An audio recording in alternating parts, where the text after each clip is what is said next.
Well, hello peoples, and as you may remember, we've been playing around with these HD25's. We tried adding our mass loading and damping kit to it. We tried making them open back, which was quite interesting. But as Vegeta would say, that's not even their final form. What we're gonna do is we're gonna do the mods on these that we do on our kind of Uber version, which has got all the bells and whistles. So these have already got the mass loading and damping kit in, and we are going to add the HD25's pads, and we're going to add an OIA'd cable. So, as you may be aware, a lot of people say that cables don't make a lot of difference, and that, I will agree. It's very subtle on most headphones, but one kind of thing with a lot of the HD25's is they have a cable with a very high impedance. I don't know if I can get that in the shot. Let's just measure this. So there you go. So you can see we've got 6.4 ohms, which is a lot for a cable, which means a certain amount of that signal that's coming out of your player is just turning into heat essentially in the cable. Now then, if we go for something like the OIA'd cable, let's just measure that.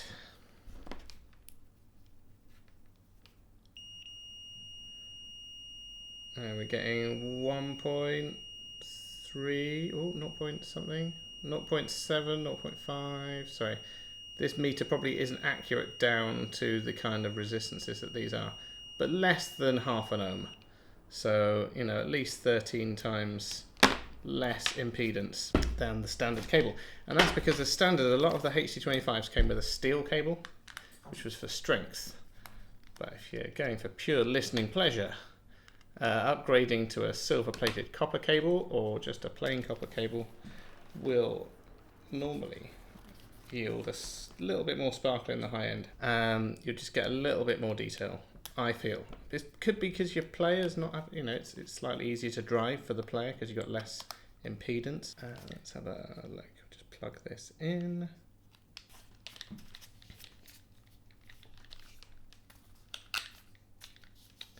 So changing the cables on these is pretty straightforward. It's just got like a little groove in the headband that you pop it in. Let's do this. Plug that one in there. These have got one fat pin and one thin pin, so the connector will only go in one way around. I'm going to remove those standard pads, and we're going to fit the HD25's. Now then, we did another roundup of these a couple of years ago, trying all the different pads, and you get a real difference in the sound quality just by changing the pads. These ones were probably our favourite overall, the HD25's, because you get slightly better sound staging because it's further away from the ear.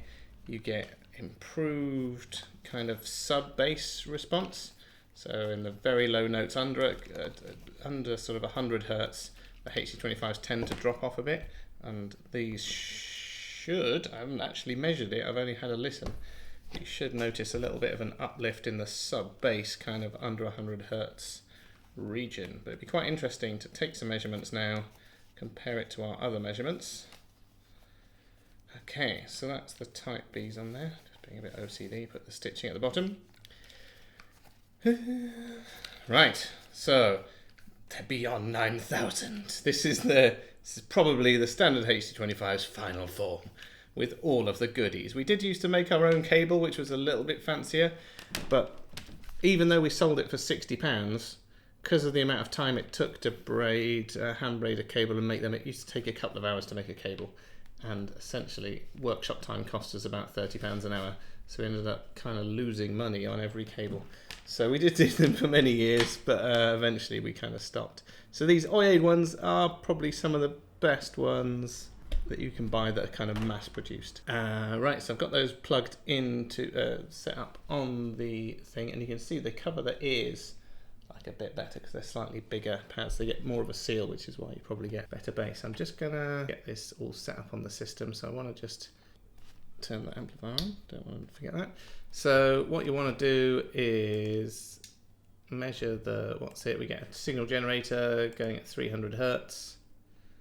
and the aim here is to get them at a volume where they're at sort of minus 40 decibels, and then it should, if you do that with all of your headphones when you're measuring them, it means they all kind of line up and you can compare one with the other. So what I've got up here is the HD25 with the damping kit, and comparing that to with the Type B pads and the cable. Now the cable, you probably wouldn't notice the difference on this. You're probably just going to gain a couple of decibels across the board, but be able to hear a little bit more detail. So the green line is with the Type B pads, and as you can see, we've matched these at 300 Hertz, but just bear that in mind. But it doesn't drop off as quickly, so rather than starting to drop off at around 100 Hertz, it starts to drop off at probably 70 Hertz, and then doesn't drop off as noticeably. So when you get down to sort of 20 Hertz, bottom of human hearing range, you've got, 5 decibels more with the Type B pad, so you can hear that sub bass, that thump, and it is a crisper bass as well. It's not boomy like you get on cheap headphones. So when we were listening to all the different pads, the Type Bs were like in the top 2, but they were much more comfortable than the other ones. So those are our kind of go-to pads as far as subjective listening. We had a few people listen to them, they were the preferred sound, but as you can see, it's not quite as flat up here, so you get a little bit of you've essentially got a little bit of a bump between 500 Hertz and probably 70 Hertz. So that mid bass and bass is a little bit higher. If you wanted a ruler flat headphone for studio use, you may be worth sticking with the standard pads and our mass loading and damping kit, because for that you do get, from 100 Hertz to about 3K, pretty ruler flat. So so that's the decision. But when we're listening, that's our preferred setup, listening to music. But for studio work, you may want the standard pads, plus also you've got the comfort, that kind of thing. So that is potentially their final form.